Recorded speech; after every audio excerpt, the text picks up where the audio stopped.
Salutations from space.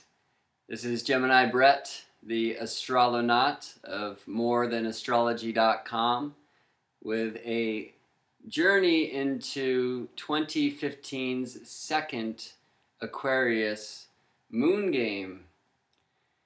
This one is kind of confusing for many reasons that we will get into.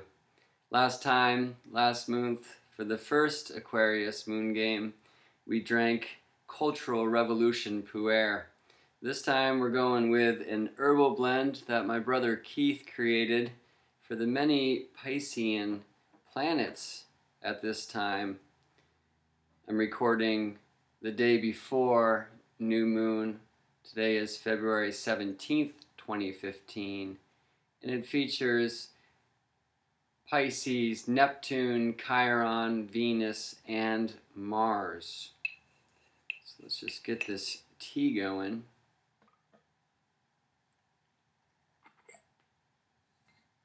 I like the idea of this herbal blend to bring it down into the body and spirit right now. Pu'er is an amazing tea, the oldest tea, the mother of teas. And to me, it really holds Aquarius and Capricorn. I like to say that it's like the very signature of Saturn, because it's these old rooted trees, Capricorn, that bathe in the starlight for centuries. And that starlight, in many respects, is Aquarius. And so Cultural Revolution last month was a great way to blast off into the stage one of the Aquarius intent.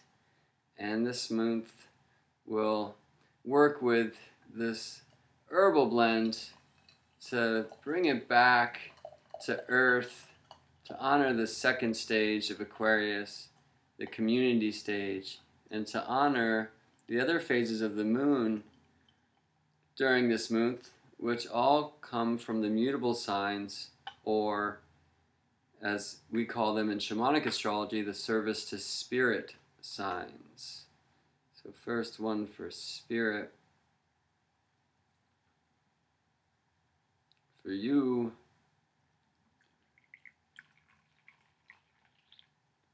and for the astrolonaut. So why is this thing confusing? Well, the moon has been playing a really fun game with the sun, following the sun into the archetypes over the last couple months. From the start with December solstice 2014, and this was moon conjunct sun or new moon in Capricorn at 0 degrees and 6 minutes Capricorn. And then last month we began at 0 degrees and 9 minutes Aquarius, right at the beginning of the sign. So wouldn't it be wonderful if we had new moon every day that the sun ingressed into its new sign? Unfortunately, that cannot be the case because the solar calendar and the lunar calendar do not agree. The lunation cycle of 29.5 days gives us 13 moons in the lunar year, which is 384 days. And of course, that's not equal to the length of the annual solar year of 365.25 days. The ancient cultures played all sorts of games trying to line up the solar calendar with the lunar calendar, an investigation I encourage you to take. So this next new moon, tomorrow's new moon, February 18th, 2015, this software shows at 0 degrees 0 minutes Pisces. Okay, the problem with that is that there is no 0 Pisces. It starts at 1. So this is actually an Aquarius new moon.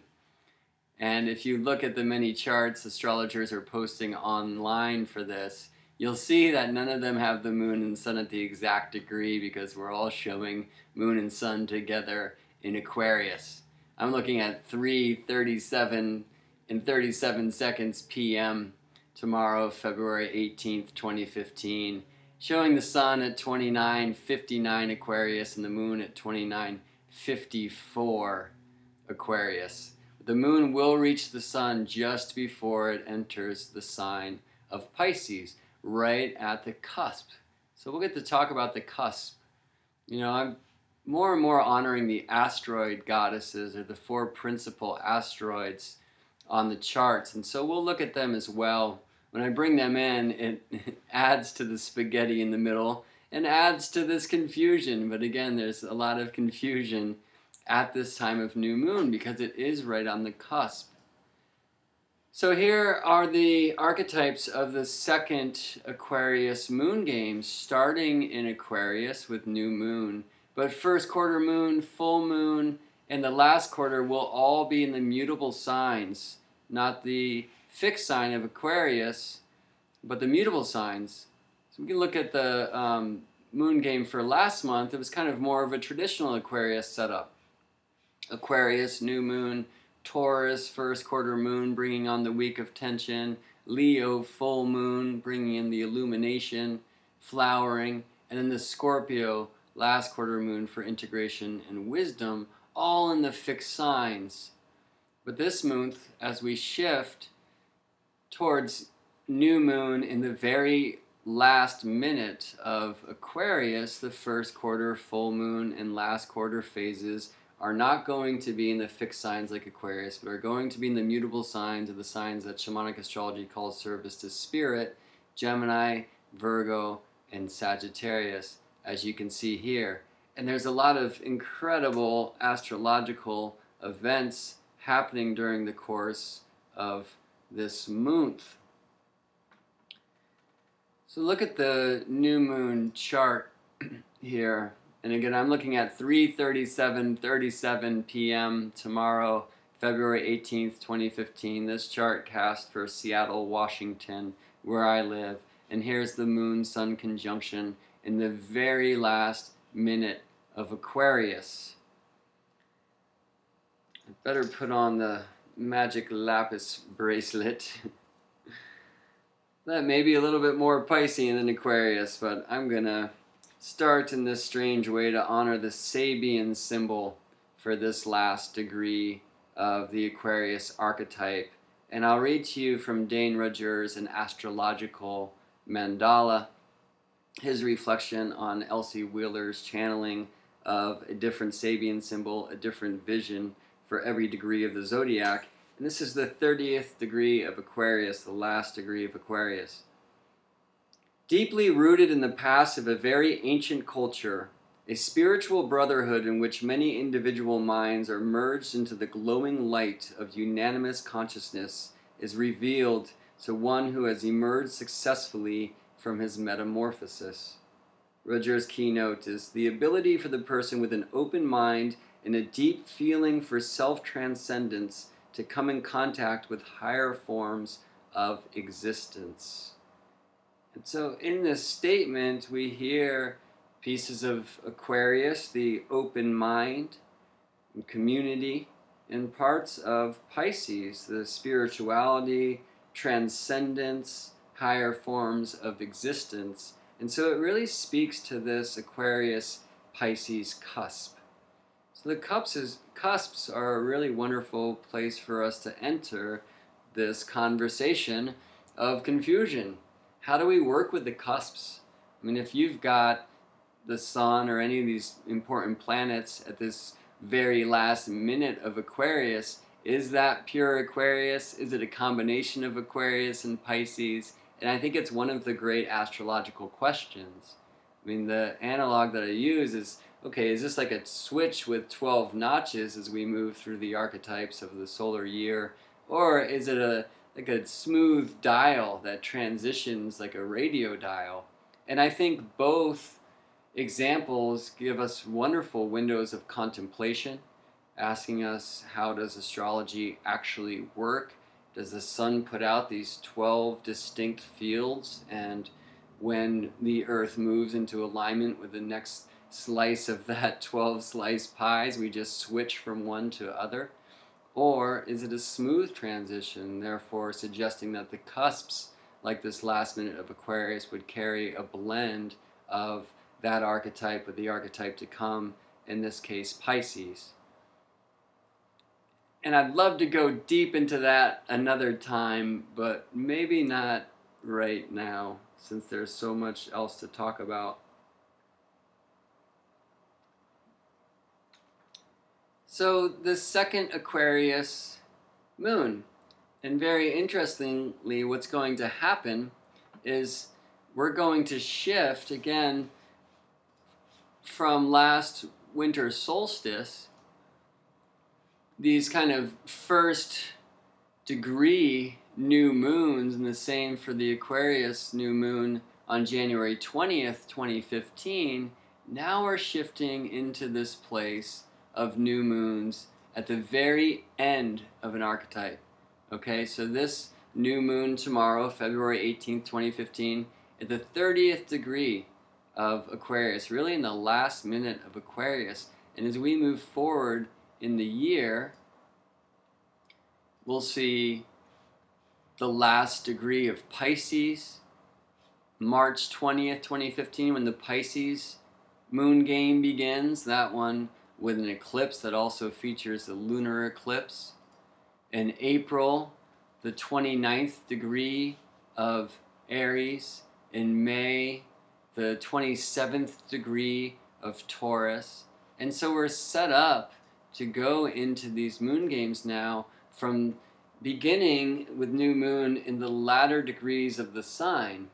And that shifts the whole game in ways. I mean, traditionally we could see, okay, Aquarius, it's natural for Aquarius to have a Taurus first quarter, a Leo full moon, a Scorpio third quarter. But when we start in the very latter degrees of these signs, it shifts so that the new moon, like this month, is in a fixed sign, and then the following major phases of the moon, first quarter, full moon, third quarter, are all going to be in the mutable signs.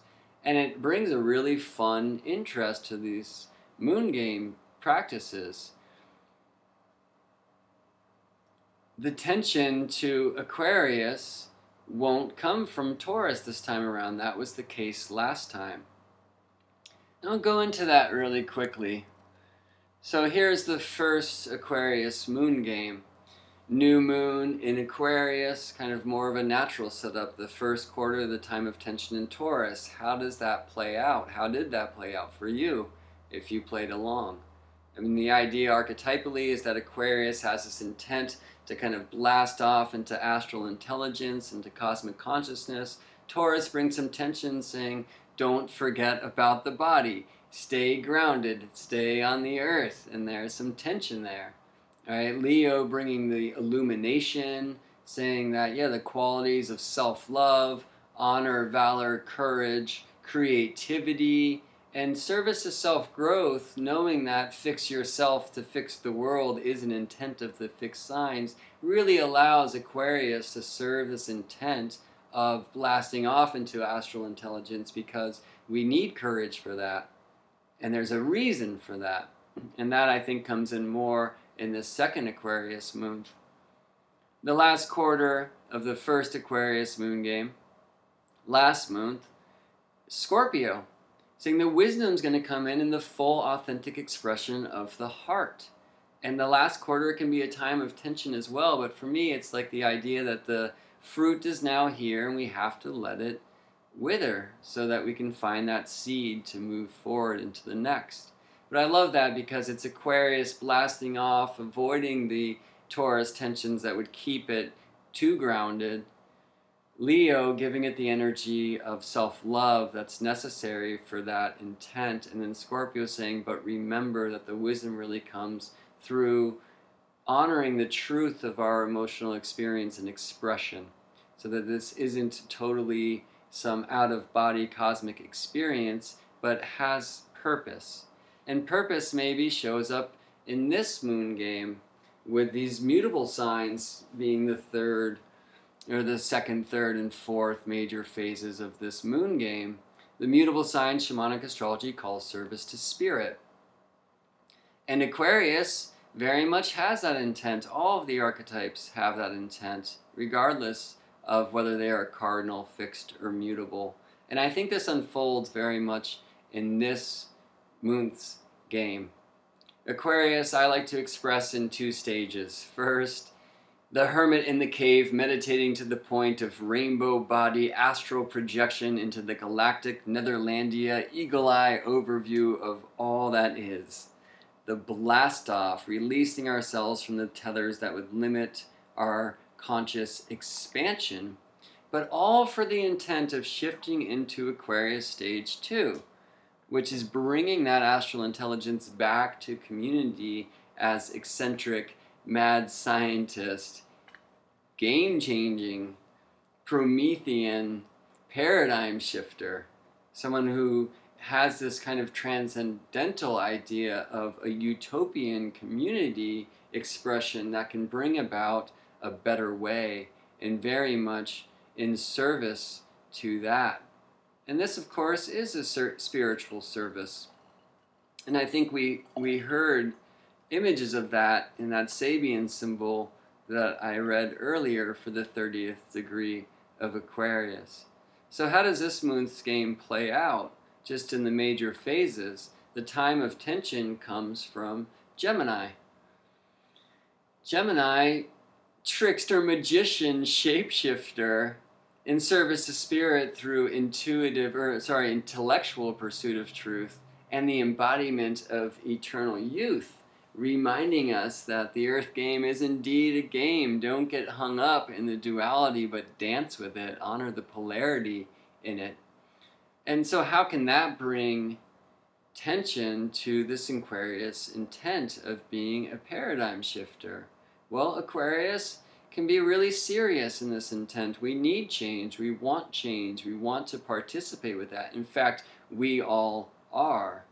And so Gemini, being a little bit trickster and the storyteller and the court jester and all of this, it's fun, you know, and sometimes that tension between should we be so serious or can we have fun while we're doing this is one that we're meant to honor. Aquarius and Gemini, both air signs, different images of the intellect, of the conscious mind, but dancing with each other in this time of tension in the first quarter week that will begin on the last day of February this year, February 28th, with the first quarter moon at 9:14 a.m.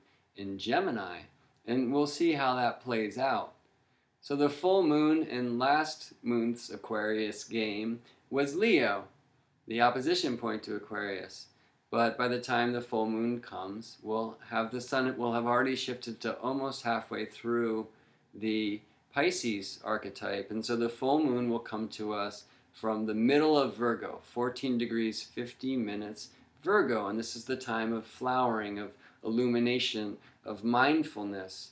Virgo, very much about the devotion to our sacred work, a service to spirit, a giving ourselves to spirit. Our yoga, our practice, it's very much in the body, an earth sign. And it's about that practice. How do we get our hands in the soil and grow our garden? How do we tend to our yoga? What is your yoga? Well, my personal yoga is rather Aquarian. It's conversing with the planets, watching them in the sky at night, opening myself to receive their conversation so I can share that to community. And so here we see that Aquarius has a Virgo energy to it. And that's what I think is important in the moon game. I like to look at these four major phases: new moon, first quarter moon, full moon, last quarter moon. But the moon moves through every sign during the course of the month. And the conversation for me, or the question that I find myself asking, is sure, we have this Aquarius new moon. But when the moon shifts into Pisces, what does Pisces have to do with Aquarius? When the moon shifts then into Aries, what is the conversation between Aries and Aquarius? Do you see what I'm saying? So it's all rooted in Aquarius, where the new moon is, but every sign teaches that new moon sign, this month, Aquarius. And so what does Virgo have to teach Aquarius? How can it illuminate Aquarius? These signs that I think many would say don't have too much to do with one another, absolutely do. And again, it's saying, let's bring that Aquarius intent into a spiritual practice. Let's make sure that in this intent to reach cosmic consciousness, we do serve spirit through this second principle of the Aquarius archetype of bringing astral intelligence back to community to make a better way. That is the practice that does demand devotion. That is a sacred work. And the last quarter moon this month will be in Sagittarius, which I feel relates to Aquarius in many ways. Sagittarius, shamanic astrology expresses as service to spirit in the fire, service to spirit through the intuitive pursuit of truth, the vision quester, the seeker. And Aquarius has so much to do with the vision quest. Sagittarius wants us to remember at the end of this moon's game that the fruit of that quest really comes through honoring our intuition and turning that on. So getting into the charts, here is the new moon chart. Tomorrow, February 18th, 2015, moon conjunct sun in the very last minute of Aquarius, 29 degrees, 59 minutes. And what else do we see here? Well, certainly maybe the most interesting aspect on this chart is Venus conjunct Mars in Pisces. Now the exact conjunction is going to occur on February 21st. Let's take a look at that. Move to today, and actually first I'm going to go to February 20th here in a few days, when Venus is conjunct the moon. And I'm going to look at sunset. So I'll move by the hours. This is the sun at the western horizon, right? So the sun's setting. And as the sun sets, we will see this beautiful triple conjunction in the western sky, in the sunset sky. Moon, Venus, and Mars all together. This is a sight I really encourage you to go take in with your face. Go take a look on February 20th at the sunset sky and see the beauty of this triple conjunction between Moon, Venus, and Mars. Even more, if you can, take a look at the sunset sky tonight and tomorrow. Every day you'll see Venus, a bright, bright light showing up shortly after sunset. And if you wait a little bit longer, then Mars will show himself above and to the left of Venus. And Venus has been tracking Mars down for this coming conjunction on February 21st. We have 3 exact Venus-Mars conjunctions this year of 2015, the first being February 21st at this very early place of the Aries archetype, very near the vernal equinox point. The second conjunction will be on August 31st, this time in the morning sky and around 15 degrees Leo. And the third conjunction will be November 2nd, also in the morning sky in the last degrees of Virgo. And that's maybe the greatest astrological dance happening in this year of 2015, where there's many, many options there. But it's something very significant. Venus and Mars have the opportunity to make 3 exact conjunctions like this every 6.5 years. But they haven't made 3 exact mathematical conjunctions since 1996. This is a big deal as far as I'm concerned, and I believe it's giving us the opportunity to rewrite our relationship to relationship. I mean, the fact that Venus and Mars, the yin and the yang, the feminine and the masculine, are making this conjunction at the vernal equinox point, right, which is 0 degrees Aries, and they'll be very close to that when they conjunct. It's stating to me that this is a place for new beginnings of the relationship between yin and yang. So this day, February 20th, the day before the Venus-Mars exact conjunction, Moon is there as well. In shamanic astrology, when Moon conjuncts Venus, it's a very significant part of the 584-day Venus synodic cycle, the descent and the ascent of the goddess that occurs in a different archetype every 19 months.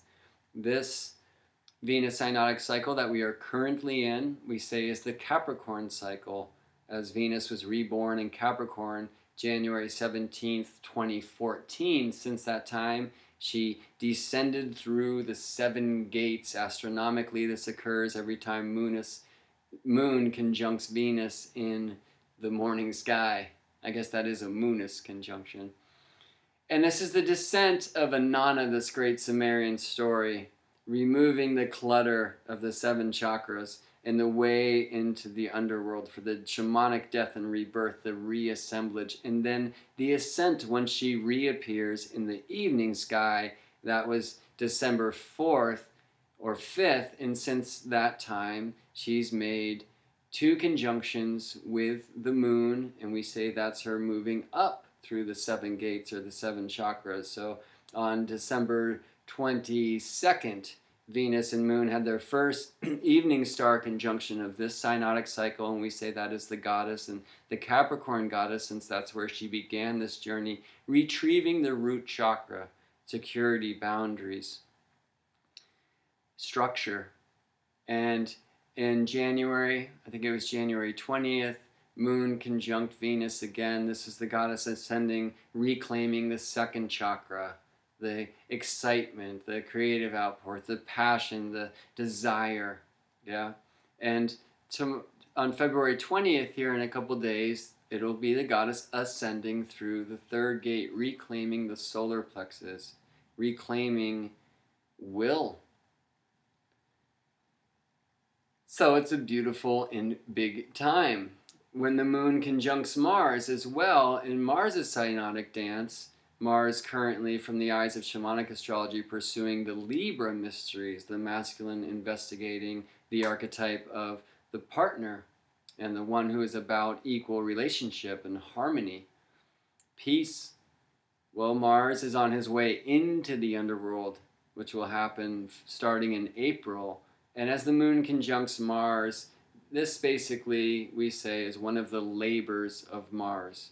And this is the 9th labor of Mars. There will be a 10th before he descends into the underworld. And so that's a long conversation, but I bring all that into this talk today just to say that these Moon-Venus conjunctions and Moon-Mars conjunctions are rather significant in the study of shamanic astrology. They're also beautiful to look at. The moon kind of being a conscious intermediary between Venus, the yin, and Mars, the yang, to help their expression come into our spiritual self, our conscious self, into our soul. And it's not often that we see Venus, Mars, and Moon all together. We can actually see this. It's going to be something else to look at, and I invite you just to view this in the sunset sky on February 20th and to really soak it in. And I can tell you a million things about what I think this means for us, but the better entities to have a conversation with about this would be Venus, Mars, and the moon. And so I ask you in a very shamanic way, or invite you to get out on the earth and take a look at the heavens and see what opens up for you. So on February 21st, that will be the exact Venus-Mars conjunction in the evening sky. And again, I'll move us to right around sunset, and here they are, pretty high in the western sky, in the 2nd degree of Aries. This is the first of their 3 exact conjunctions of this year. Again, February 21st, August 31st, and November 2nd. Very close to the vernal equinox point, which is 0 degrees Aries, the place of new beginnings, the place where day begins growing longer than night. And I think it would be interesting for us to hear the Sabian symbol for that 2nd degree of Aries, which is: a comedian reveals human nature, the capacity to look objectively at oneself and at others. So I love that. You know, my idea for this is it's rewriting our relationship to relationship. How can we have more fun? Things have been very serious between the yin and the yang. There has been a lot of tension, and we are here to heal that now. Not to keep shifting between patriarchy and matriarchy, patriarchy and matriarchy, this cycle that seems to have been around forever. Can we get out of just feminine or just masculine rulership and find the age of the child where they are blended? And I feel that that intent is a shared focus that we are meant to venture into this year in the greater world of oneness and how we interact with that within. So looking at where the Venus-Mars conjunctions, the 3 conjunctions of 2015 are, against your own birth chart, against your own celestial fingerprint, what do you have in these degrees, the 2nd degree of Aquarius, the 15th degree of Leo, when they conjunct on August 31st? That is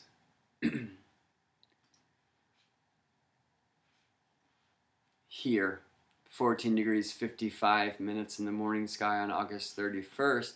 And then November 2nd, Venus and Mars making the 3rd exact conjunction of this year in the 25th degree of Virgo, 24 degrees and 2 minutes Virgo. So how does that line up to your own chart? What planets do you have around those points? What houses are they for you?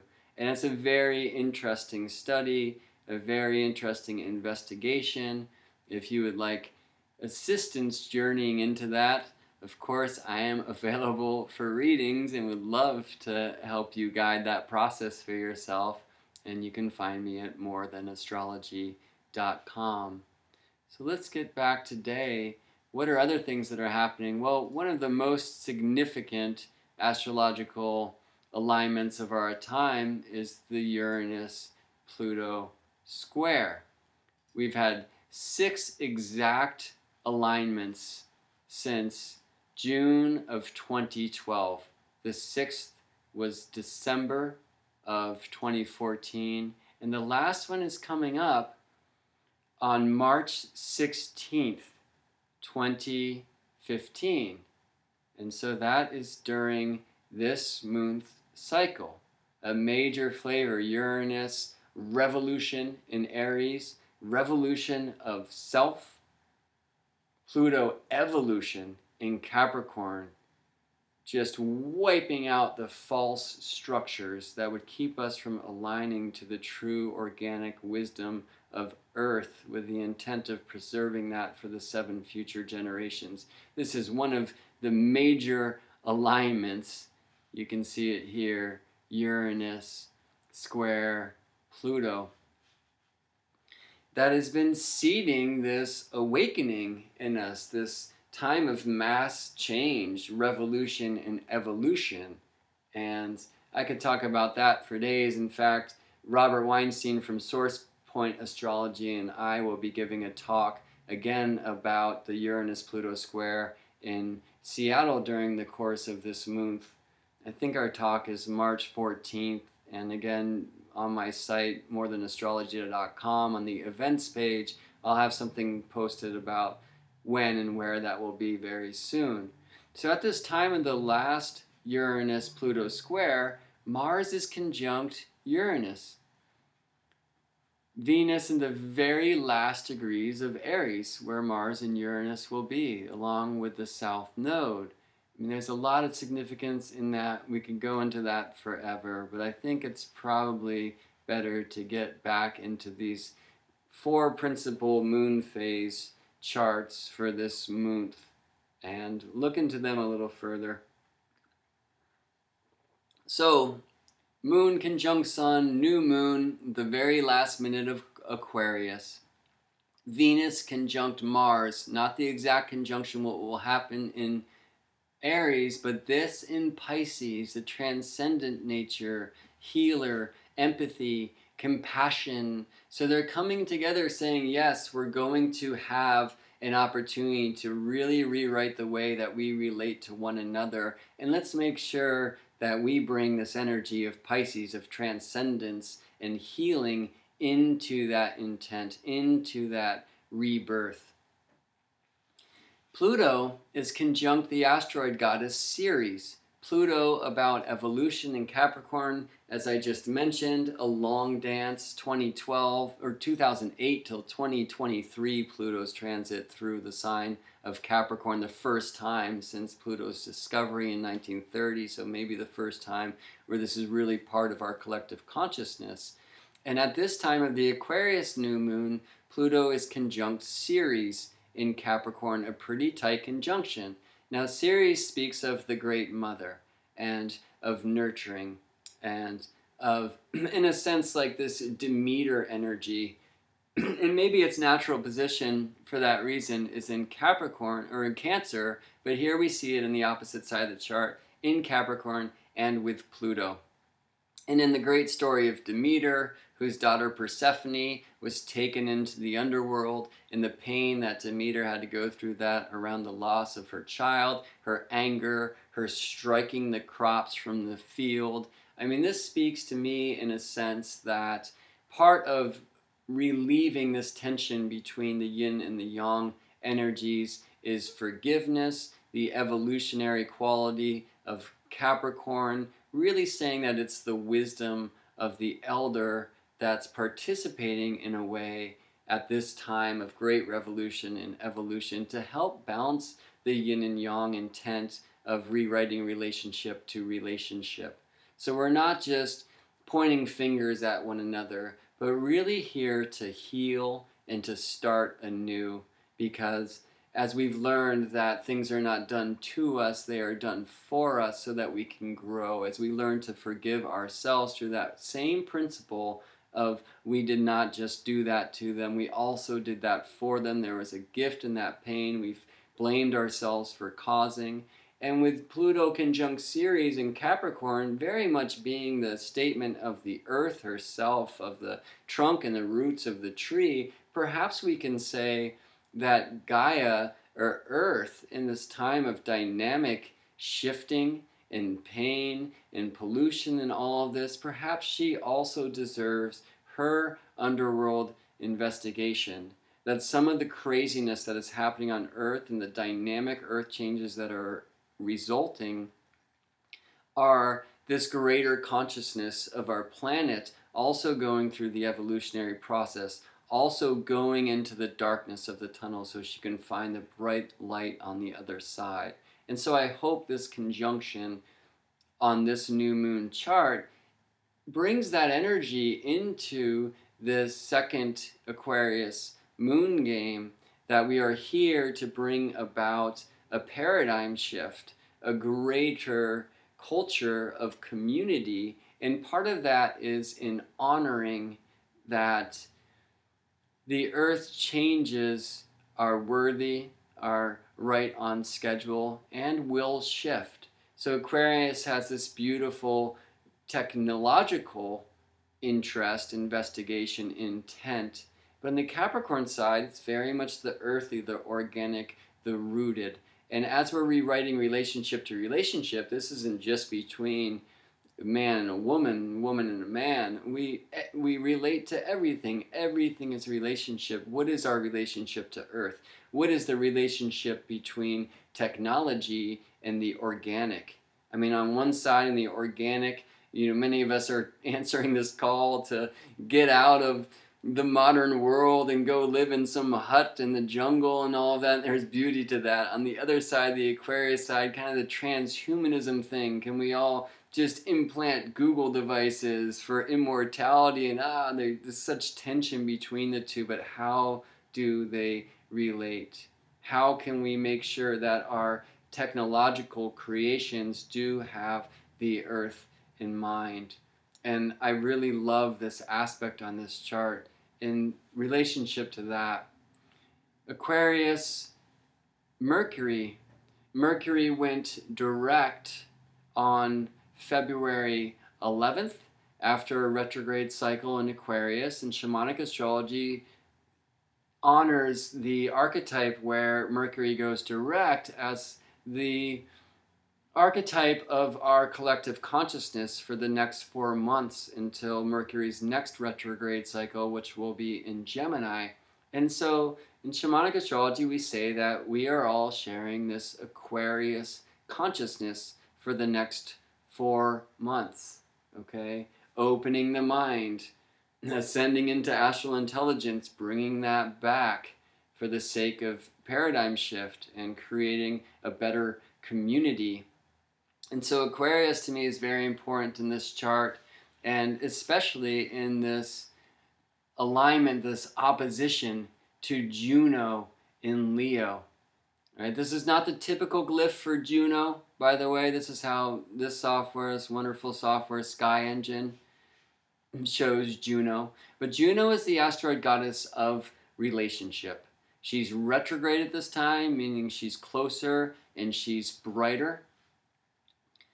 And she's in Leo, relationship that honors self-love, not as poison, but as medicine. How can we truly love another unless we love ourselves? And so it aligns in opposition.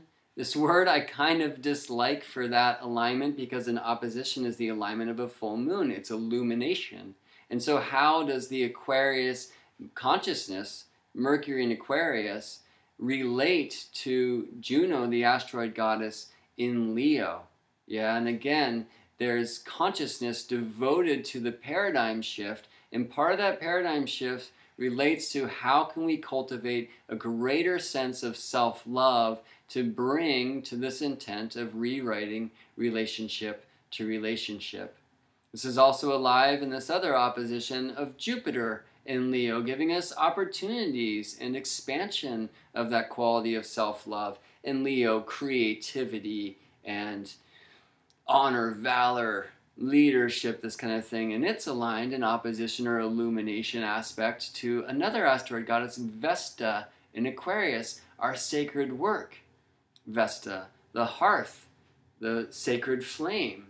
And so while we have this last minute Aquarius new moon, we also have Mercury and Vesta in Aquarius, and in these very dynamic and I would say very important alignments. I want to get back to the coming Venus-Mars conjunction on February 21st to show you a beautiful aspect that they are sharing. And so we have Venus and Mars conjunct in Aries, and that's trine to Juno in Leo, which trines Saturn in Sagittarius. So a grand fire trine between Venus, Mars, Juno, and Saturn. And if we look at this February 21st day in the sunset sky, well, that's that Moon, Venus, Mars conjunction in Aries, all in this grand fire trine with Leo, Juno, and Sagittarius, Saturn. So again, rewriting our relationship to relationship, how does that play harmoniously in this beautiful participation? This is the aspect of the trine, with the fire of courageous and burning self-love that we can bring into a healthier form of relationship. I believe this is what Juno in Leo is encouraging in us. And then it connects to Saturn in Sagittarius. So Saturn, the boundaries, but also the security, the structure, the protection, this kind of root chakra stuff, and also the rules. And so in Sagittarius, the intent of the vision quest of intuitive pursuit of truth. How can we bring a new structure to that by rewriting the rules that would keep us from the Sagittarius intents of philosophy, of seeking spirit? And so I love this grand fire trine. There's so much there. And these are the major statements. There's so many more, but those are the major statements I wanted to look at in this new moon chart. And let's go to the first quarter moon, the week of tension. And that is 6 degrees 47 minutes Gemini, okay, square to the sun, which at that point will be in Pisces at 6 degrees and 47 minutes. The sun, you can see, is conjunct Neptune, okay? So again, to me, this is the Aquarius Moonth. But what does Pisces have to teach Aquarius? And then we get back into this idea of this Aquarius-Pisces cusp, okay? This transcendent quality of the 11th and 12th signs of the chart. the last signs on the wheel of life, ascending into greater community, and then taking that up into the spiritual community, into the oneness and the transcendence and ascension quality that is so imperative to the Pisces archetype. Now, Neptune very much is the direct signature of Pisces: compassion, empathy, transcendence, ascension, the bodhisattva, the Kuan Yin nature, she who's reached enlightenment but chooses to stick around to help others find theirs. And so there's this very strong alignment of Sun and Neptune to that first quarter moon. So what is the tension of Gemini, which can be very playful, to this energy of compassion? Well, one thing I think it's doing is helping us remember that in this Aquarian intent of bringing forth a utopian image, a better community, a better culture, there is a spiritual purpose behind that. And we need to be playful in this, Gemini, but also not too playful to get the job done. And so Saturn helps with that. You can see Saturn here in the 5th degree of Sagittarius, which completes a T-square with the Sun-Neptune conjunction and Gemini moon. It's a very strong aspect, this T-square that's happening. Saturn bringing some structure to it, bringing some wisdom to it. There's, in this pursuit of truth, which is inherent to both the Gemini and Sagittarius archetypes, let's make sure that that pursuit is not entirely woo-woo and has some practical results. And that T-square opens up to Virgo. If there was something here in this 5th through 8th degrees of Virgo, then we would have a grand mutable chart. And there's nothing there. So the T-square often points to the hole in the chart, what's missing, and that's Virgo. And of course that energy really comes to us at this time of the Virgo full moon this month. You can see the Uranus-Pluto Square is really starting to align. Uranus at this time of first quarter moon, 14 degrees 18 minutes Aries, and Pluto at 14 degrees 55 minutes Capricorn, getting very close. You can see the grand trine between retrograde Juno in Leo, Saturn in Sagittarius, and the Venus-Mars conjunction in Aries is still very strong, very active. And now Mercury heading over to conjunct Vesta in opposition to Leo. So lots of different energies here, and sometimes those many different energies will bring us tension. It's like, wait, what am I supposed to do with this? But I think the general theme of this, again, there's so much about a new community really being focused on a more beautifully balanced relationship between the yin and yang energies.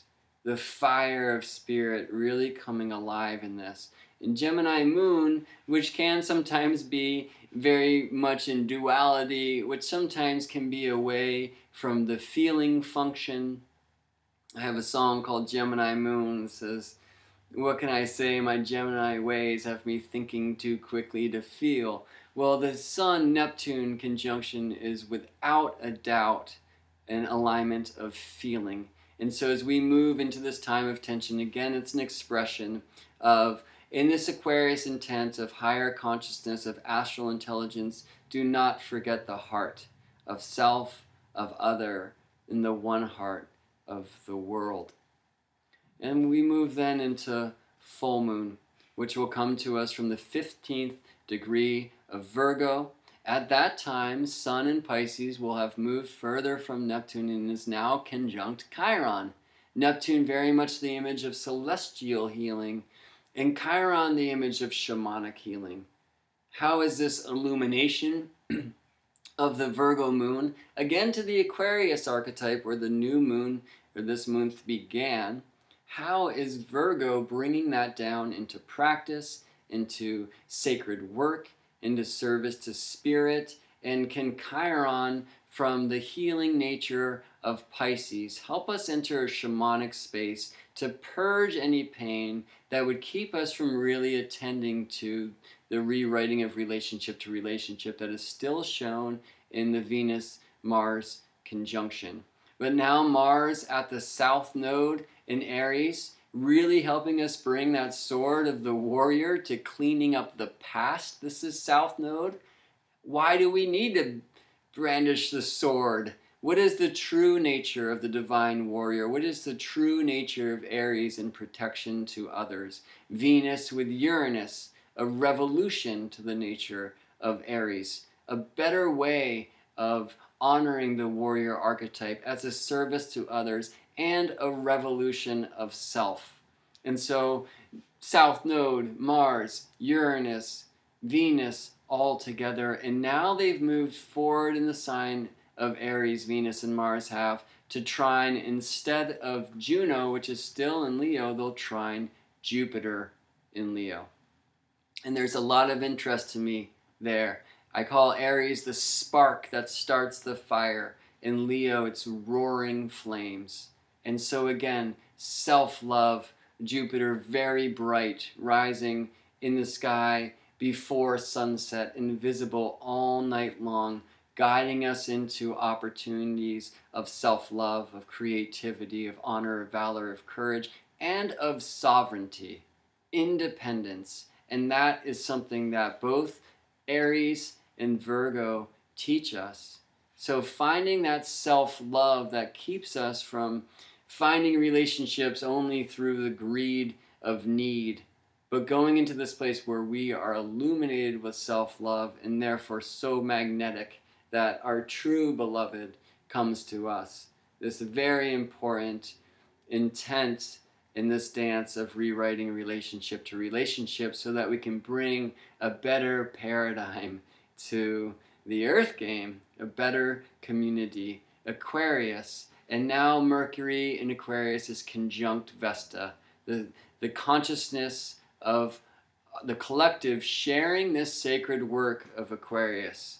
Aquarius is not in its intent to serve self-growth. It is not selfish. Fix yourself to fix the world. Know thyself to know all that is. And there is a spiritual purpose to this, as the Pisces alignments and the Virgo full moon remind us. And we'll look finally then at the last quarter chart, the time of wisdom, of integration. The moon in the 23rd degree of Sagittarius, conjunct Pallas Athena, the asteroid goddess of wisdom. Pallas Athena, who was born from the crown chakra of Jupiter, fully clad in armor, the goddess of war, but not of swords and guns, the strategy of war, and in the archetype of Sagittarius. So the wisdom of philosophy, the wisdom of spiritual seeking, being this place of integration and wisdom itself to this Aquarius intent of new paradigms. The moon conjunct Pallas Athena are trine to Venus in Aries, okay? So the independent warrior goddess, yin, very much a statement of Pallas Athena, Venus in Aries. And so it's aligned in this wonderful trine to the moon Pallas Athena conjunction, while Mars, still with Uranus, revolution of the warrior, is aligned by trine to Leo Jupiter. And Juno, the goddess of relationship, is aligned by trine to Saturn in Sagittarius. There's a lot of fire in this air month of Aquarius. And there's a lot of water as well. By this time of the last quarter moon, Mercury will have ingressed into Pisces. The mind starts attending the waters of spirit, of empathy, of heart. Sun conjunct Chiron in Pisces. Okay, the fuel is moving into this place of the Pisces intent and not shying away from the shamanic healing experience that is a contribution to bringing about a better way to Earth, new community, feeding into that Aquarius intent and really connecting to the beauty of this opportunity for us to rewrite our relationship to relationship at this time. We look at this trine between Pallas Athena with the moon and Venus and Aries with this Pisces energy. It really brings to me resonance of Joan of Arc, who was this warrior goddess, but all for the sake of what? For spirit. So she could honor her truth and intent to really open the space for a more beautiful way for the world to be. And that's very much the highest intent of the Aquarius archetype. Game-changing, paradigm-shifting, new community. And so let us honor that. I feel more than anything this time, the second month of the Aquarius moon game is showing us how these service to spirit archetypes, these mutable sign archetypes, contribute to that Aquarius intent. So it's not one of selfishness, it's not one of aloofness, it's not one that gets lost in the pursuit of the plethora of PhDs. There is a reason for this. We are here to make a change in this world which wants that from us. And hand on heart, I think we can all smile and say we are doing that, each and every one of us. And so this theme of evolution, revolution, this long theme, 2012 till 2015 and beyond, the Uranus-Pluto Square, this theme of rewriting our relationship to relationship, the Venus-Mars conjunctions, 3 of them in 2015. How does that all participate with this Aquarius intent of creating a better way? Each one of us will have the opportunity to answer that question in our own lives. And if, as we go into that space and purify, we purify all that is. For as within, so without. And I'm out. This is Gemini Brett of morethan astrology.com signing off. I will see you in space.